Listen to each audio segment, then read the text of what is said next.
The Tančík VZ-33 was a Czechoslovak-designed tankette used mainly by Slovakia during World War II.Seventy-four were built. The Germans seized 40 when they occupied Bohemia-Moravia in March 1939. There is no record of the use. The Slovak Republic inherited 30 at the same time when it declared independence from Czechoslovakia. In Slovak service it only saw combat during the Slovak national uprising. Description: the Tančík VZ-33 was assembled from a framework of steel angle iron beams, to which armor plates were riveted. The driver sat on the right side using a 300 mm x 125 mm observation port protected by 50 mm of bulletproof glass and an armored shutter, which had a 2 mm slit. The gunner sat on the left and had a similar vision port half the size of the driver's. His ZBVZ-26 machine gun was mounted in a bull mount directly to his front.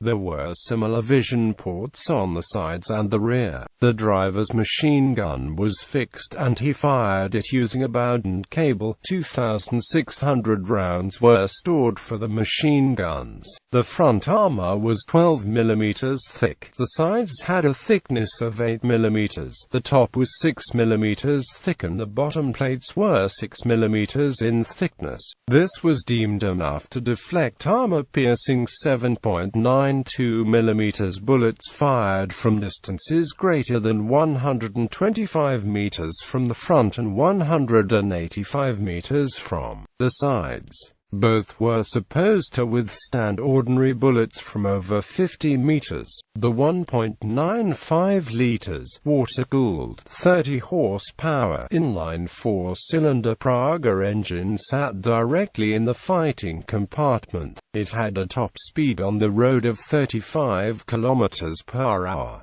One 50-liter fuel tank was located to the left of the engine. The transmission had 4 forward gears and 1 reverse gear. The reduction, differential, driving shafts and brakes were taken from the Praga and truck. The suspension was a modified version of that used in the Cardin-Lloyd tankettes. It consisted of 2 small road wheels fastened together on a frame, 2 frames paired and sprung by leaf springs that made a wheel carrier, 1 wheel carrier per side.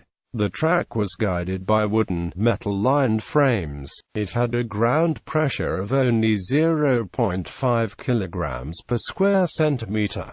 The vehicle could cross a ditch 1.2 meters wide, climb an obstacle 5 meters high and ford a stream 4 meters deep. Development: the Czech army bought 3 Cardin-Lloyd tankettes under production license for them in 1930. Českomoravská kolba building 4 copies that same year as prototypes for future orders. The Cardin-Lloyds were evaluated during the fall maneuvers and revealed numerous problems. The crews had very poor vision through the narrow slits, the machine gun had a very narrow field of fire, and the crewmen had a difficult time communicating. Furthermore, they were slow, underpowered and often broke down. One of the P-1 prototypes was rebuilt to address these issues with additional vision ports in all directions, internal ammunition storage, and the machine gun's field of fire increased to 60 degrees. It was extensively tested during 1931-2 and a few other changes were made as a result. The armor was increased from 6 to 8 mm and from 9 to 12 mm, and a fixed machine gun was added for the driver. 2 of the other prototypes were rebuilt to the same standard. All 3 were officially accepted by the Army on the 17th of October 1933. The other prototype was eventually given to the Shah of Iran.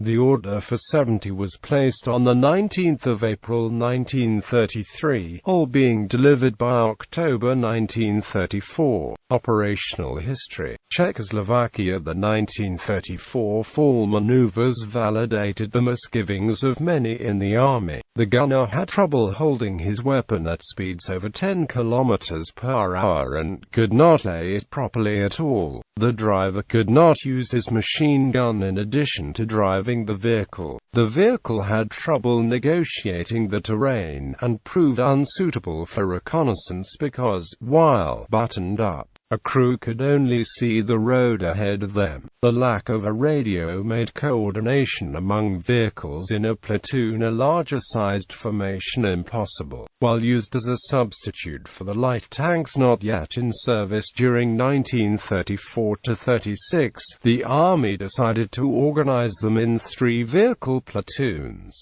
and assigned them to support units in the border areas. These platoons were heavily used, suppressing the protests and violence instigated by Konrad Henlein's Sudeten German Party and the Sudetendeutsche Freikorps between May and October 1938.